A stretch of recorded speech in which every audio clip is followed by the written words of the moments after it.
I just faced my own worst nightmare. The HOA president used my grass as a driveway and dared me to stop her. And the reason? She said it was a public right-of-way. Funny thing is, the only thing public that day was the video of her blowing 4 tires on my permitted spike gate. Let me start from the beginning. It was a perfect Saturday in Harbor Ridge, Michigan. The grill was hissing, the birds were loud, and my wife, Claire, was humming as she watered her prized tomatoes.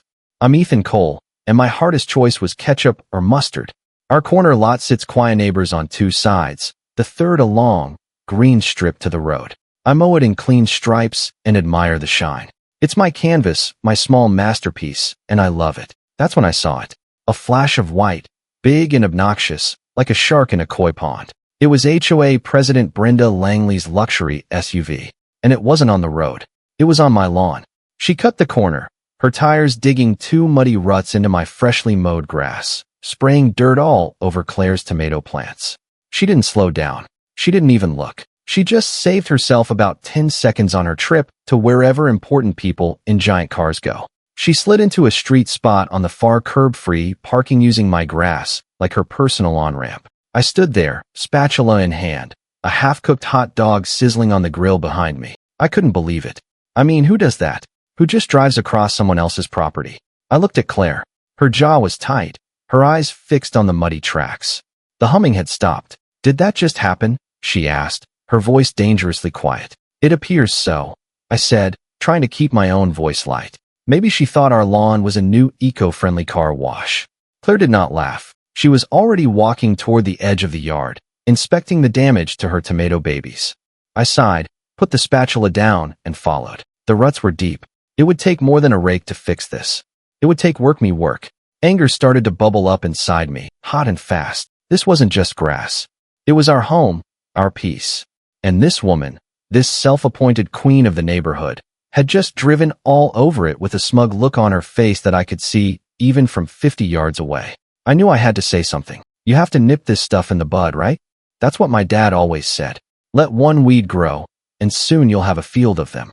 So later that afternoon, I took a walk. I found Brenda outside, directing a landscaping crew like she was a general commanding an army. She had this way of standing, hands on her hips, chin tilted up that just screamed, I am more important than you. Pink shirt under a jean jacket, sunglasses pushed up like a crown. Brenda, I started, trying to be neighborly. Nice day. She gave me a slow, deliberate look up and down. It is, Ethan. Is there something I can help you with? The tone was pure ice. She knew exactly why I was there. Yeah, actually, I said, keeping my hands in my pockets. This morning, you drove across my lawn, left some pretty deep tracks. I'd appreciate it if you didn't do that again. It tore up the grass and got mud all over my wife's garden. She actually smirked, a tiny, condescending little twitch of her lips. Oh, that. It's a shortcut, Ethan. Everyone knows that. It's been used for years. It's practically a public right-of-way. I blinked. A public right-of-way? On my private property? I'm pretty sure it's not, I said. It's my yard, the one I pay a mortgage on, the one I mow. So, just stick to the road from now on, please. She let out a little sigh, the kind you give a child who just doesn't understand how the world works. We'll see, she said, and turned her back on me, dismissing me completely. I walked home, that little bubble of anger now a raging boil. We'll see. What did that mean? The next morning, I saw her car do it again. And this time, a friend of hers in another car followed right behind. The ruts were deeper. More tomatoes were splattered with mud. This wasn't a mistake. It was a message. This was her neighborhood, and I was just living in it. I called the sheriff's department. I thought, okay, this is trespassing. This is vandalism. A deputy finally showed up 3 hours later, looking bored. He took a look at the tire tracks, listened to my story, and then gave me a shrug that probably took him years of practice to perfect. Look, man, he said, chewing on a toothpick. I get that you're upset, but this is really a civil matter. It's between you and her. It's an HOA thing. He handed me a card with a number on it. You two need to work it out. I can't arrest her for driving on grass. He got back in his car and drove away, leaving me standing there feeling like a complete fool. By sunset, Brenda had already emailed the HOA board to handle me. The neighborhood app lit up that night with a post from Brenda. Public safety issue at the corner, unmarked devices, historic access path blocked. A few neighbors clicked, agree. Emily, across the street, typed, That path is Ethan's lawn. I didn't answer. I took screenshots. Claire made a binder on the table. Tabs, deed, permit, signs, video, HOA calls. We printed the deputy's card and taped it in. I logged the timestamps from the camera. Then a robocall came from the HOA manager. Failure to comply may result in daily fines. I put the phone on speaker and said, "This lot is grandfathered out. A city permit is posted." Click. Dead air. Another screenshot. Leo, my chatterbox neighbor with the ham radio, texted. Heard the buzz. "If you need live eyes, I can mirror your drone feed." "Thanks, Leo," I wrote back. "Save a channel for me." Claire slid a sticky note onto the binder. "We don't fight loud. We fight smart." The law wasn't going to help. The system was telling me to just let it go. But every time I looked at those muddy tracks cutting a scar across my lawn, I knew I couldn't do that. If the law wouldn't defend my home, I was going to have to find another way. This was no longer about a shortcut. It was about respect, and I was about to demand mine. The deputy's words, "civil matter," echoed in my head for the rest of the day. It felt like a dismissal, a bureaucratic shrug that left me completely on my own. I explained the whole pathetic situation to Claire that evening. She listened patiently, her hand on my arm, a gesture that managed to be both comforting and strengthening at the same time. She wasn't one for dramatics, my Claire. She was practical. She was a planner. While I was stewing in my own righteous anger, her mind was already calculating the next move. "A civil matter means we need to be civilly correct," she said. "We need to prove our case, Ethan. We need to be smarter than she is." She was right, of course. Flying off the handle would get me nowhere. It would only make me look like the unreasonable one. The first step was to dismantle Brenda's ridiculous claim about a public right-of-way. I knew exactly who to call. 2 doors down lived Vince Romano. Vince was a retired property lawyer who spent most of his days perfecting his golf swing in his backyard and telling stories about the good old days when lawyers were, in his words, sharks with better suits. He was sharp as a tack and had a deep, rumbling laugh that could shake the windows. I caught him just as he was cleaning his 9-iron. I explained the situation, the tire tracks, the smirk, and Brenda's bizarre public access theory. Vince listened intently, polishing his club with a soft cloth. When I finished, he let out a low whistle. "Brenda Langley," he said, shaking his head. "That woman could find a loophole in a solid steel ball. A public easement on a residential lot in Harbor Ridge? That's a new one, even for her." He told me to bring him a copy of my property deed and the plat map from when we bought the house. "Let's see what the official documents have to say about this supposed highway running through your petunias." The next afternoon, Vince called me over.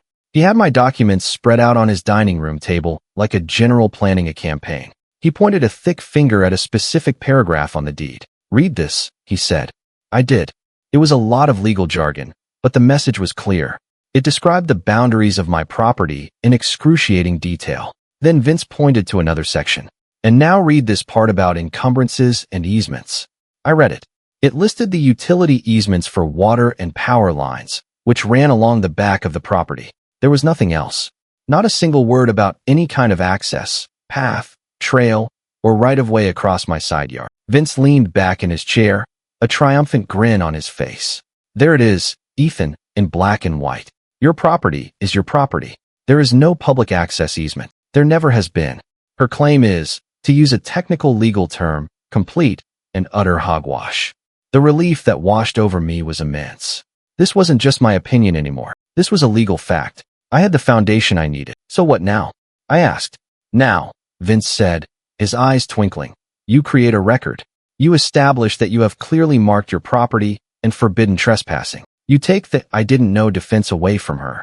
His advice was simple but brilliant. We weren't going to court yet. We were going to build a fortress of undeniable facts. That evening, Claire and I went to the hardware store. We bought 100 little orange survey flags on thin metal wires. We bought 3 large, professionally printed signs that read, "Private property. No trespassing. Violators will be prosecuted." We also bought 2 high-definition security cameras. The next morning felt like a mission. Claire and I worked together. We planted those little orange flags every 2 feet along the entire property line, creating a clear, bright orange border. It looked a little ridiculous, like our lawn was preparing for a very tiny, very organized festival, but it was impossible to miss. We pounded the large signs into the ground at key points. One where she always entered the lawn, one in the middle, and one where she exited. Finally, I installed the cameras. One was mounted high on the corner of the house, overlooking the entire side yard. The other I disguised in a birdhouse, aimed directly at the entrance point of her little shortcut.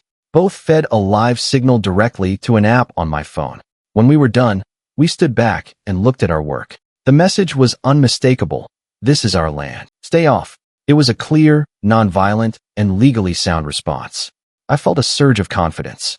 Let her try to drive through that. Let her try to claim she didn't see the dozen-foot-long fence of bright orange flags and the giant signs. Let her smirk now. I had the deed. I had the signs. I had the cameras recording her every move. I had built my defense. I honestly thought that would be the end of it. How could anyone argue with such a clear statement? I had laid down the law politely, but firmly. I figured I'd check the camera feed for a few days, see no cars, and then eventually take the ridiculous-looking flags down. I truly believed that reason and evidence would prevail. I had severely, catastrophically underestimated the sheer, shameless audacity of Brenda Langley. I spent the next morning glued to the camera app on my phone, feeling like a general in a command center. I watched a squirrel bury a nut. I watched a plastic bag blow across the street. I watched my neighbor Dave, a sweet guy who mostly kept to himself, struggle for 10 minutes to get his recycling bin to the curb against a stiff wind. It was riveting stuff, but there was no sign of Brenda's white SUV. A part of me, the optimistic, naive part, started to think it worked. She got the message. Claire was more cautious. Don't celebrate yet, she warned. A snake doesn't hiss before it strikes. As usual, she was right. Around noon, the notification on my phone buzzed, motion detected. I opened the app, my heart pounding a little faster, and there it was. Brenda's SUV pulling up to the edge of my lawn. But she didn't drive on. She stopped, got out of her car, and stood there, hands on her hips in that signature pose of hers. She looked at the flags. She looked at the signs. She even looked directly up at the camera on the corner of the house. And then she smiled. It was not a nice smile. It was a smile that said, "Oh, this is adorable." Then she walked over to the first sign, the big, private property, one, grabbed it with both hands, and ripped it straight out of the ground. She tossed it onto the road like a piece of trash. Then she started on the flags, pulling them out one by one and throwing them aside. I was speechless. I was watching a live feed of the president of our homeowners association, the person supposed to uphold property values and community standards, actively vandalizing my property on camera. She tore down every single sign. She pulled up half of the little orange flags, creating a clear path for herself. Then she got back in her car, drove through the gap she'd created, and continued on her way. The sheer arrogance was breathtaking. She wasn't just ignoring my warnings. She was openly mocking them. She was telling me that my signs, my flags, my cameras, they meant nothing. But she wasn't done. Oh no, that was just the appetizer. The main course came about an hour later. My phone buzzed again. This time it wasn't just her. It was a convoy. First came Brenda's car, leading the way. Behind her was another SUV, and behind that, a little sports car.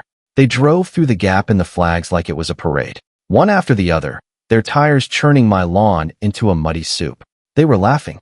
I could see them through their windshields, talking and laughing as they used my yard as their personal off-road track. This wasn't about a shortcut anymore. This was a power play.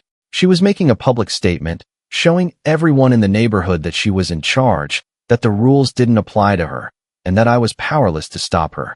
The worst part was the damage. Claire's tomato garden, her pride and joy, was devastated. A tire had gone right over one of the main planters, crushing the wooden frame and flattening the plants inside. Green tomatoes were smashed into the mud.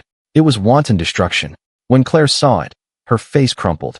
That was the moment my anger cooled and hardened into something else. Something cold and solid and dangerous. This was no longer about grass. She had made it personal. She had taken something my wife loved and destroyed it for fun. That's it, I said, my voice low. This ends now.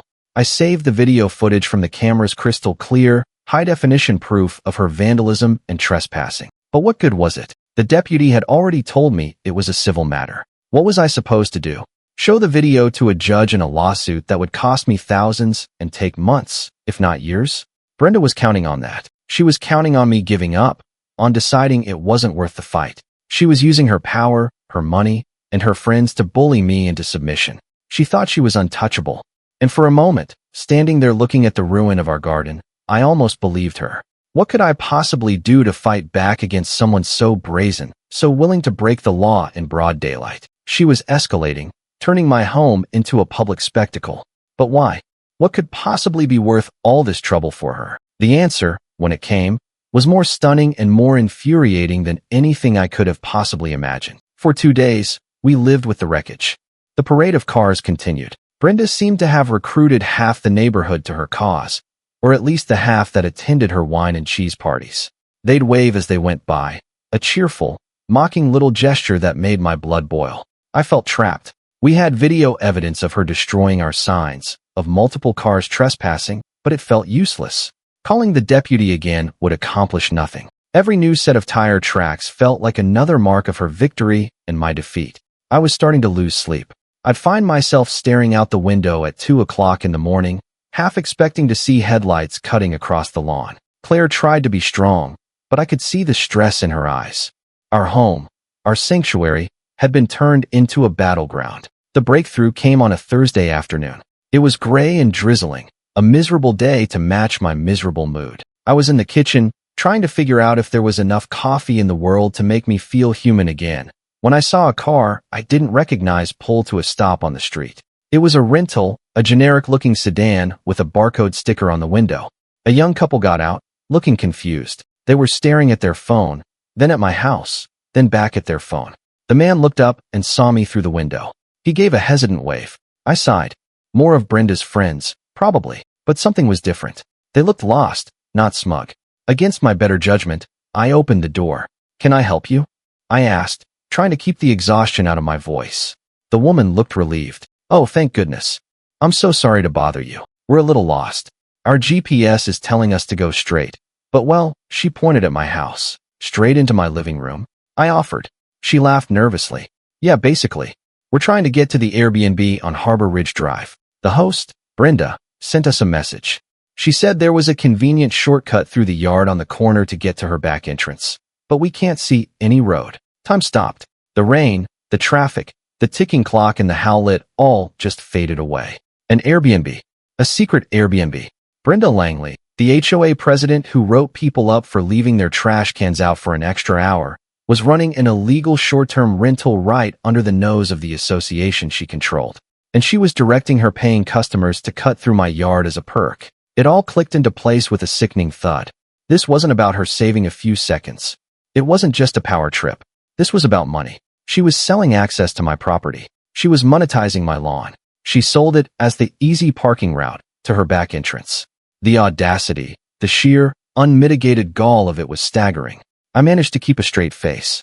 I said, a plan already starting to form in the back of my mind. "You're looking for Brenda Langley's place." "Yeah, the shortcuts are closed for maintenance. You'll have to go around. It's the next right."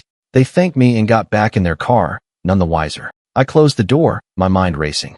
I turned to Claire, who had heard the whole thing from the dining room. The look on her face was a mirror of my own, shock, followed by pure, unadulterated fury. "An Airbnb," she whispered. "All this time, she's been running a business. It was against every rule in the HOA covenant. Short-term rentals were explicitly forbidden. She was a hypocrite and a fraud." "This changes everything," I said. "This isn't just a dispute between neighbors anymore. This is a business dispute, and she's breaking the law." That's when Claire's genius kicked in. She pointed to the security cameras. "The cameras are good," she said. "They show what's happening, but we need more. We need to see who is coming and going. We need to see how often. We need to build a case she can't possibly wiggle out of." She disappeared into the office and came back with a box. She opened it and pulled out the drone she'd bought me for my birthday last year. The one I'd only used twice to take pictures of the lake. "It has a 4K camera," she said, her eyes gleaming, "and it can hover for 30 minutes at a time. Let's start an official watch. We'll log every car, every guest. We'll cross-reference it with online rental sites. We'll get the license plates." It was a brilliant idea. We weren't just defending anymore. We were investigating. That afternoon, the Harbor Ridge Airbnb watch was officially launched. Claire piloted the drone from our back deck, hovering it discreetly high above the street, while I sat beside her with a laptop and a legal pad. We had a motive. We had a weapon. We were no longer just victims reacting to her attacks. We were hunters, patiently gathering intelligence, documenting every move she made. But I knew that watching and documenting, while critical, wasn't going to be enough. Brenda had proven that signs and cameras were just a game to her. To stop her, I needed to do something she couldn't tear down, something she couldn't ignore, something that would physically prevent her and her paying guests from setting one more tire on my land. I needed to build a wall, or better yet, a gate. The decision was made. No more flags. No more polite signs that could be ripped out of the ground. I was done with passive resistance. It was time for a solution that was permanent, legal, and completely, utterly immovable. I was going to build a gate. Not just any gate, but a fortress gate. A statement in steel and engineering that screamed, "Stay out," in a language even Brenda Langley would understand. But I wasn't going to make the same mistake twice. This time, there would be no room for her to twist the narrative, no way for her to claim I was the one in the wrong. I was going to do everything by the book so that when the time came, my defense would be as solid as the concrete I was about to pour. My first stop was not the hardware store. It was the city planning department. I took a day off work and went downtown, armed with my property deed, Vince Romano's legal analysis, and a folder full of printed screenshots from the camera footage. I sat down with a woman named Sarah Jenkins, a no-nonsense city planner who looked like she'd seen it all. I laid out the entire story, from the first tire tracks to the Airbnb revelation. I showed her the videos of Brenda tearing down my signs. I showed her the drone photos of the parade of cars. Sarah listened patiently, her expression unreadable. When I was done, she tapped a pen on her desk for a long moment. "So, you want to install a fence or a gate?" she said. It wasn't a question. "Yes," I confirmed. "A swing gate, right at the property line. I want to physically block access to my side yard." She nodded, pulling up my property on her computer. She looked at the zoning codes, the local ordinances, the public works diagrams. "Your property," she confirmed, echoing Vince's conclusion, "is zoned R1A, single-family residential. There are no public easements on this parcel other than the standard utilities at the rear. You are well within your rights to fence your property line." She spun her monitor around. "You'll need to fill out a permit application, Form B7. You'll need a simple site plan showing the location of the gate and ensuring it doesn't obstruct the public sidewalk or line of sight for traffic on the main road. Based on what I'm seeing here, it's a straightforward approval." It was like music to my ears. I filled out the paperwork with the meticulous care of a bomb disposal expert. I drew a neat little diagram showing the proposed gate, the dimensions, everything. Sarah stamped my application, took my $25 fee, and said I'd have the official permit in the mail within 5 business days. I walked out of that city building feeling 10 feet tall. I had the city on my side. I had a permit coming. I was building my case brick by legal brick. Next stop, the hardware store. But I didn't go to the aisle with the charming white picket fences. I went to the industrial supply section. I bought 2 heavy-duty steel posts, a 50-foot chain, and a formidable-looking swing gate, the kind you see at the entrance to storage facilities. It was thick, black steel, imposing, and utterly functional. But I knew a gate alone wasn't enough. Brenda was arrogant. I could imagine her waiting for a guest to open the gate, and then trying to tailgate them through before it closed. I needed a deterrent. I needed an insurance policy, and I found it online. A company that specialized in security for private parking lots sold them. A set of retractable, in-ground tire spikes. They were designed to be embedded in the driveway and could be raised or lowered with a remote control. When lowered, they were flush with the ground. When raised, they presented a row of 3-inch steel teeth. They were perfectly, beautifully legal for use on private property to control traffic flow, as long as there were clear warning signs. I ordered them immediately, along with 4 new signs. These ones were not polite. They were printed on metal in bold red letters. "Warning, tire shredders in use. Severe tire damage will occur. Private property. Unauthorized entry prohibited." The next weekend was a whirlwind of activity. I rented a concrete mixer. I dug 2 deep holes for the posts, exactly on my property line. I set the posts in concrete, making sure they were perfectly level. My neighbor, Dave, came over with a couple of cold drinks.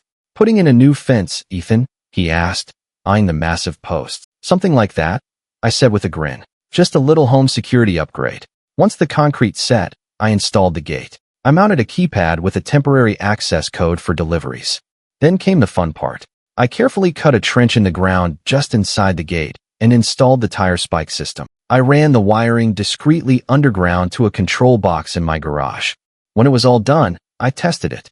With a push of a button on a tiny remote, The steel teeth rose silently from the ground. With another push, they retracted, disappearing completely. It was a thing of beauty, a mechanical masterpiece of malice. Finally, I mounted the new warning signs, 2 on the gate itself and 2 on posts about 10 feet ahead of it. They were impossible to miss. I zip-tied the city permit number to the gate post and slid a copy into a clear sleeve. One sign faces the street, the other faces the yard. Both sit at eye level on camera. Claire came out to inspect my work. She looked at the gate, the signs, the barely visible line of the spike system. She looked at me. "Are you sure about this, Ethan?" she asked quietly. "She declared war, Claire," I said, holding up the remote control. "This is my declaration of peace." The gate was installed. The spikes were armed and ready. The permit was taped to the inside of our kitchen window, facing out. My fortress was complete. Now all I had to do was wait for the Queen to make her move. And with the big Memorial Day holiday weekend just a few days away, a prime time for Airbnb rentals, I had a feeling the wait wouldn't be long at all. The trap was set. At 11:42 p.m., our Wi-Fi blinked out. Not the power, just the link. The gate cam froze.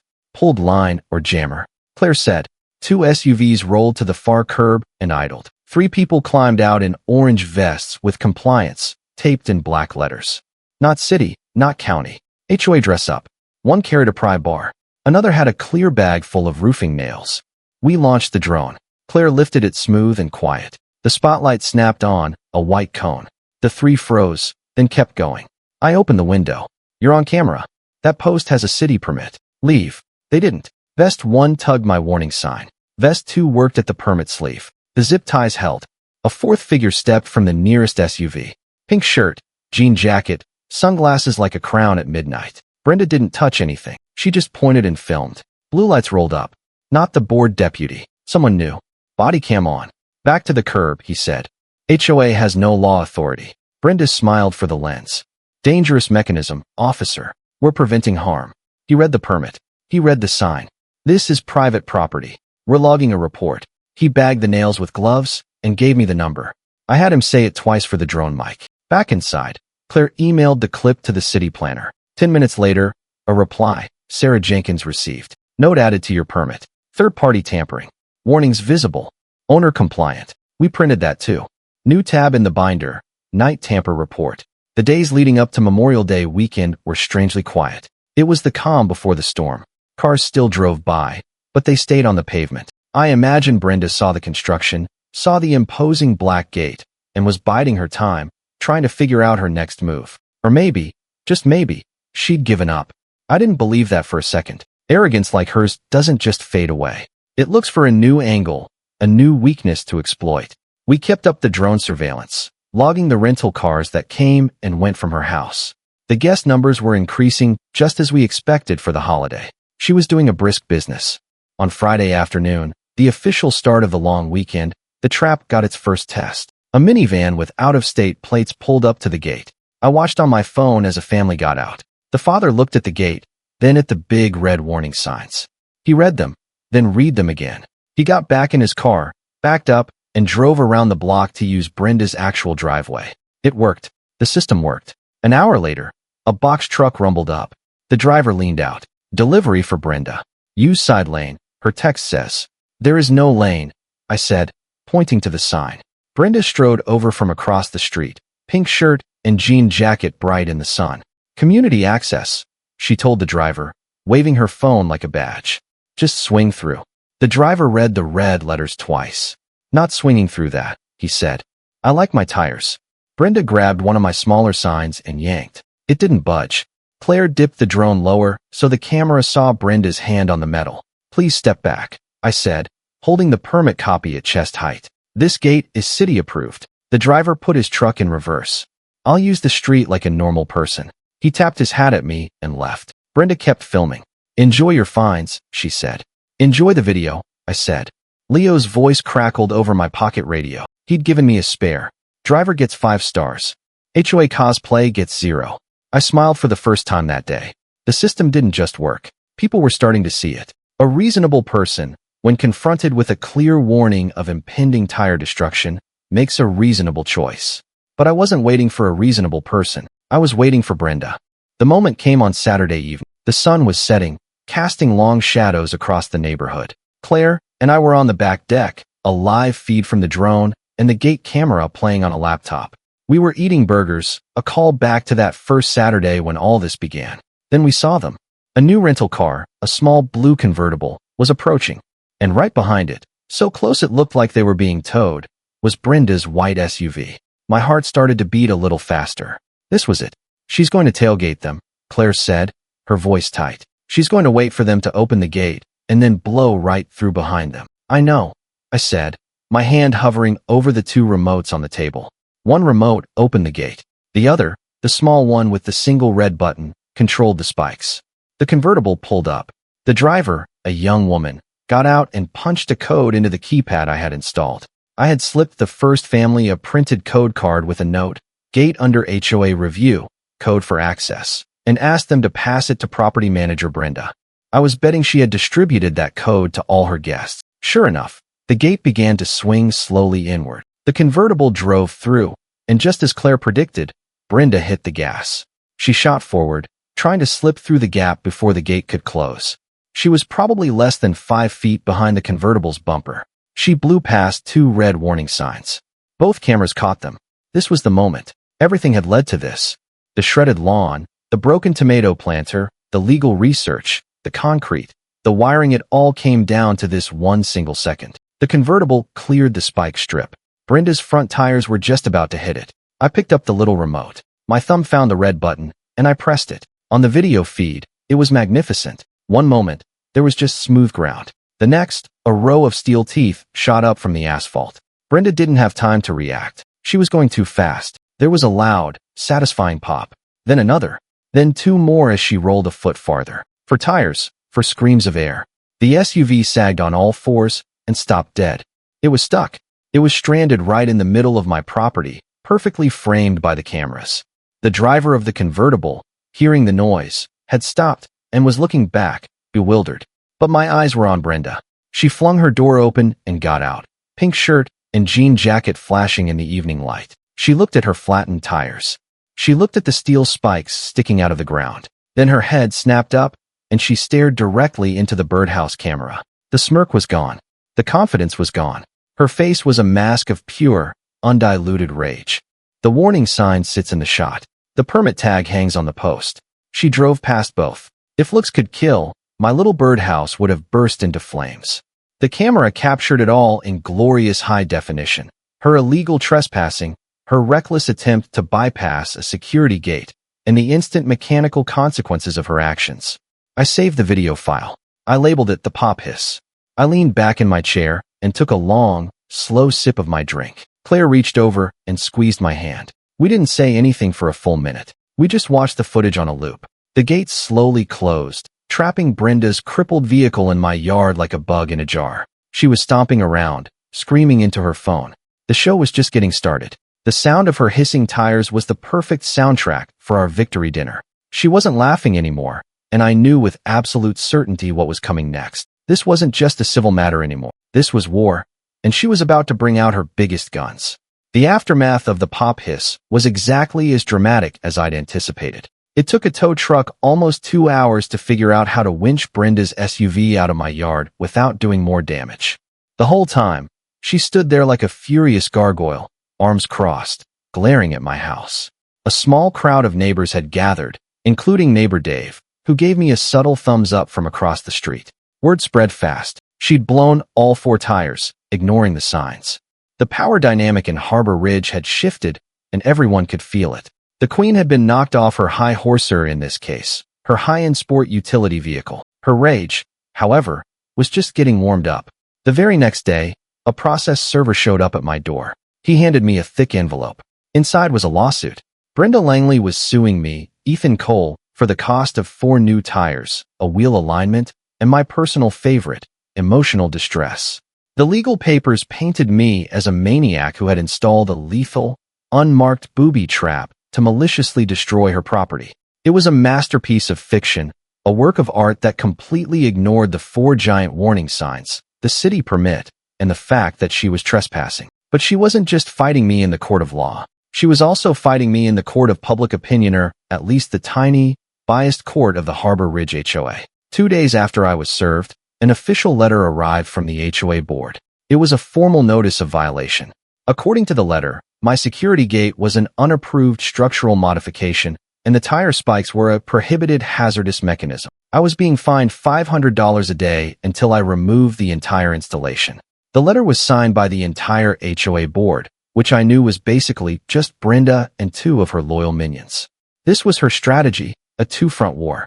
She would bleed me dry with legal fees in civil court, while simultaneously using her power as HOA president to crush me with fines and violations. It was a classic pincer movement. She probably imagined me panicking, overwhelmed by the official-looking documents and the threat of financial ruin. She thought I would buckle, tear down the gate, and beg for forgiveness. She had no idea how prepared I was. Let her, I told Claire as we read the HOA letter. Let her do it. Every letter she sends, every fine she levies, is another piece of evidence for our side. Claire, my rock, was already organizing the documents into the binder. We had a section for the property deed, a section for the city permit, a section for the videos, and now a new section for Brenda's retaliation. The pressure started to mount. I got another letter from her lawyer, then another from the HOA. Phone calls from the HOA's management company started, demanding I comply. It was a full-court press designed to intimidate and exhaust. Some of my neighbors grew nervous. A couple of them stopped waving when I walked by, afraid of getting caught in the crossfire.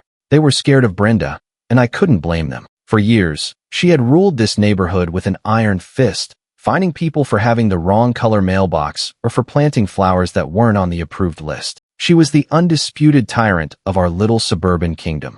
Challenging her was like poking a bear. That night, I went to the HOA open meeting. I'm not a member, but the law says meetings are public. The room smelled like coffee and toner. Brenda ran the show from the front table. Pink shirt, jean jacket, under a neat name tag. Frank and Diane flanked her.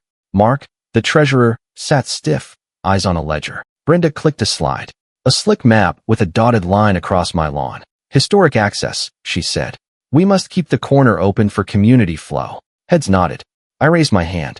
That line crosses my deed. There is no easement. Brenda smiled at the crowd. Not me. Thank you, Ethan. We'll handle this through proper channels. A murmur skated the room. I clicked my pen and took notes. When the agenda turned to safety, Diane held up a photo of my sign. Hazard. I stood. The city issued a permit. Warning signs are posted. Mark finally spoke, voice small.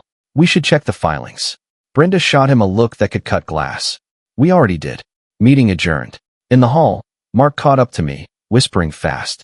Watch the reserve fund line, he said, and the access flyer. Not in last year's records. A shaky breath. I can't keep covering this. He pressed a card into my hand and hurried away. Back home, Claire added a new page to the binder.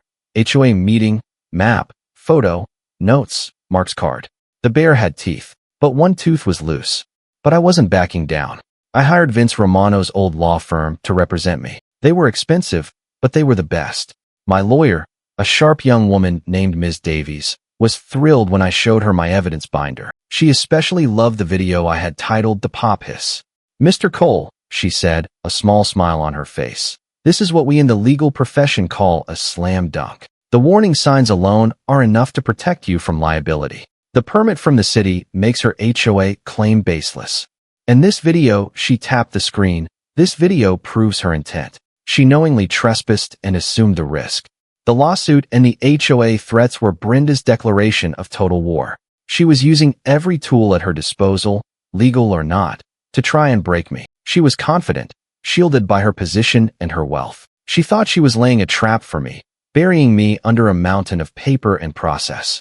But what she didn't realize was that I was the one who had set the trap. And with every threatening letter, with every ridiculous fine, she was just walking deeper and deeper into it. She thought this was her showdown. She was wrong. It was mine. The weeks leading up to our court date were a blur of legal maneuvering. Brenda's lawyer sent motions. My lawyer, Ms. Davies, sent responses. The HOA sent more fines, which we cataloged and ignored. Brenda tried to get a temporary restraining order to force me to deactivate the gate, claiming it was a danger to the community. The judge took one look at my city permit and the photos of the warning signs and denied her request in less than 5 minutes. It was a small victory, but it felt huge. The judge also noted the HOA has no say over a city-permitted gate on private property. It was the first sign that the legal system, unlike that board deputy, was actually looking at the facts. The day of the hearing finally arrived. It wasn't a big, dramatic trial in a fancy courtroom. It was a simple hearing in a small, sterile room at the county courthouse.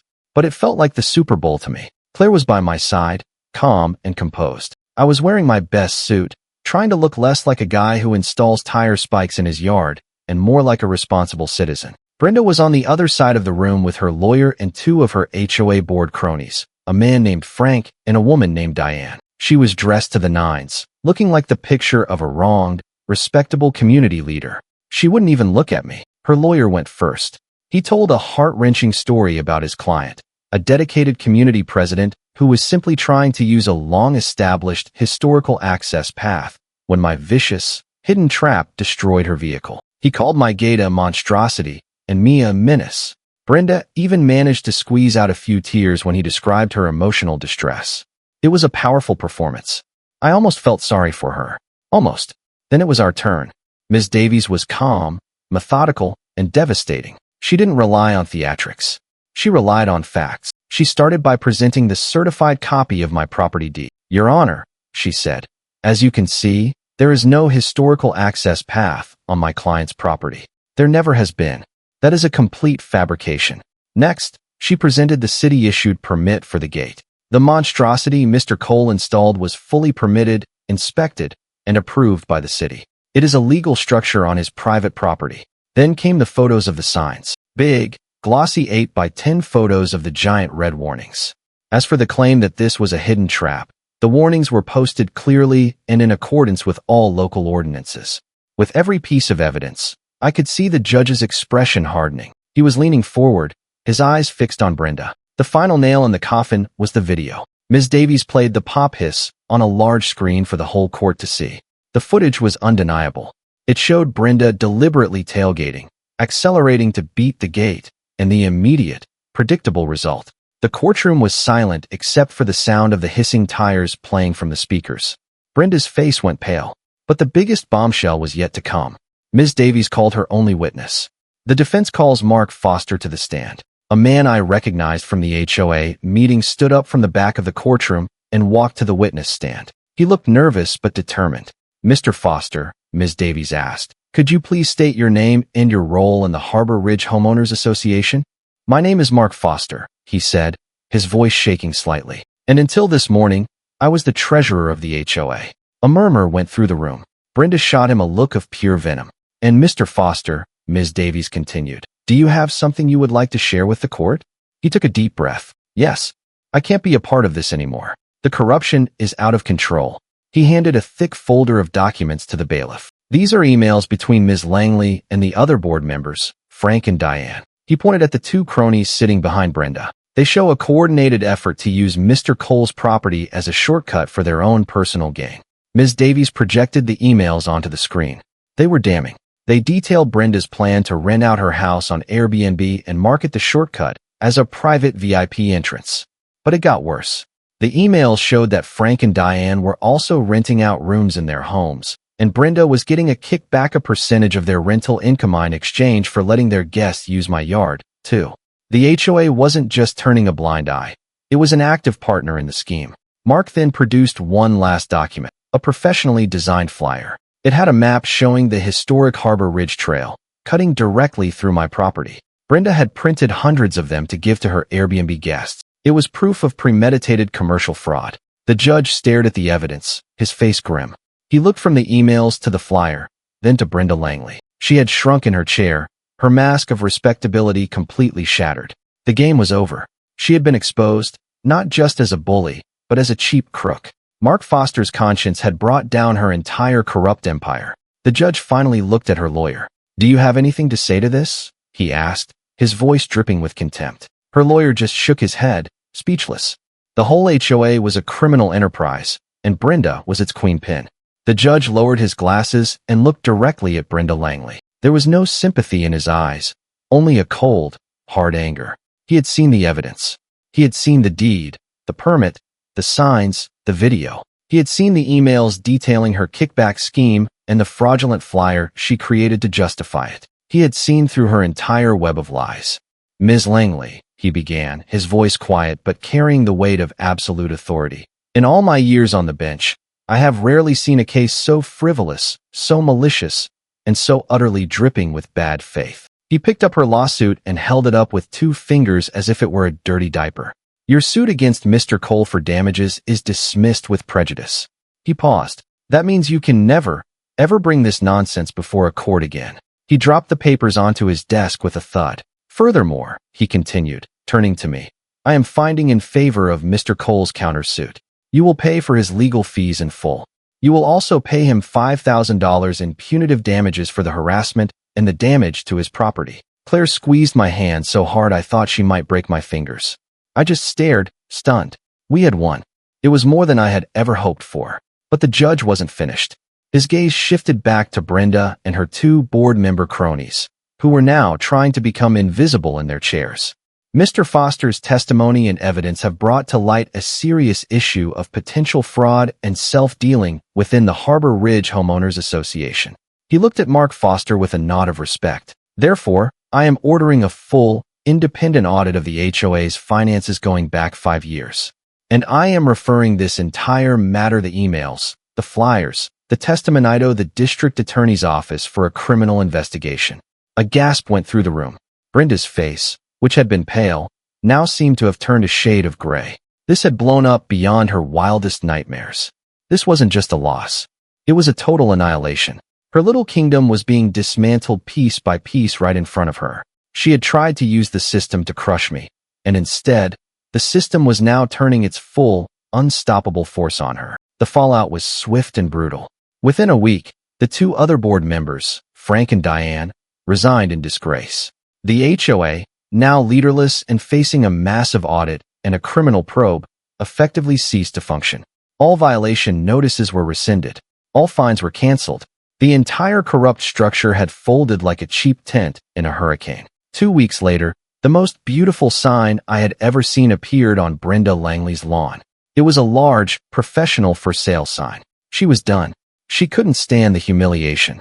She couldn't stand living in the neighborhood where her power had been so publicly and completely stripped away. She was running away from the mess she had created. We watched from our window as the moving trucks arrived. We watched as they loaded up her expensive furniture, her oversized art, all the trappings of the life she had built. She never once looked in our direction. The day her white SUV was loaded onto a carrier was a day of quiet celebration for me and Claire. We didn't throw a party. We didn't gloat. We just sat on our back deck, watching the last remnants of her presence being hauled away. The war was over. The enemy was vanquished. The gate stood silent, its purpose served. We had faced the bully, and we had won. But as the moving truck pulled away and silence descended on the street, I found myself grappling with a strange feeling. It wasn't the pure elation I had expected. It was something quieter, more complicated. After all the anger, all the strategy, all the fighting, what now? Could our little slice of paradise ever truly feel peaceful again? In the weeks after Brenda's moving truck disappeared down the street, a strange and wonderful thing happened. Nothing. The silence was the most beautiful sound in the world. No cars cut across the lawn. No threatening letters appeared in the mail. The only notifications on my phone were from my weather app, not a security camera. The peace we had fought so hard for slowly began to settle back over our home, seeping into the soil like a gentle rain. The gate remained, a silent monument to the battle we had won, but I kept the spikes permanently retracted. Its job was done. One sunny Saturday morning, almost a year to the day after the first tire tracks appeared, I went out to the side yard. The grass had grown back, thick and green. The ruts were long gone, visible only in my memory. I looked at the spot where Claire's tomato planters had been crushed. It was just an empty patch of dirt. I went to the garage, pulled out the wheelbarrow, a shovel, and a bag of fresh garden soil.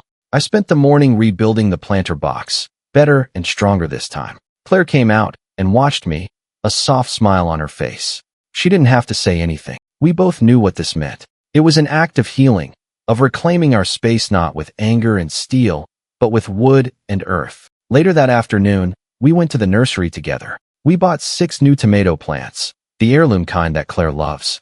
We planted them carefully, side by side, in the rich new soil. As we worked, Our neighbor Vince Romano walked over. He leaned on his shovel, looking at our handiwork. Looks like things are finally back to normal, he said, a twinkle in his eye. Better than normal, Vince, I replied. It's peaceful. Soon, other neighbors started to wander over. Dave, who had been a quiet supporter from the start, brought us a cold drink. Others who had been hesitant before, afraid of Brenda's wrath, now came by to thank us. We were all so scared of her, one woman admitted. Thank you for standing up to her. You did it for all of us. I realized then that our fight hadn't just been for our own yard. It had been for the whole neighborhood. We had broken the spell of fear that Brenda had cast over Harbor Ridge. The HOA was being rebuilt from the ground up by good people, including Mark Foster, who was elected the new president. The audit had uncovered years of financial misconduct, and the district attorney's office was still investigating. Justice was moving slowly, but it was moving. My final project was to take down the scary red warning signs. They had served their purpose, but they were a relic of a war that was over. In their place, I mounted a single, small, elegant sign on the gate. It was carved from wood, painted a friendly forest green. It said simply, "Shortcut closed. Please respect our private yard." It wasn't a threat. It was a polite request. It was a sign of peace. That evening, Claire and I sat on our deck, looking at our new tomato plants, at the clean green lawn, at the quiet street. The fight had been long and ugly. It had pushed me to a place I never thought I'd go. How far will a man go to defend his home? I had my answer. You go as far as you have to. You use your wits. You use the law. You use every tool at your disposal until your home is your own again. You do it to protect the people you love and the peace you've earned. As the sun set, I looked at Claire, at our little house, and at our quiet yard. Everything was exactly as it should be. The tomatoes were planted. The neighbors were smiling. And the shortcut was forever closed.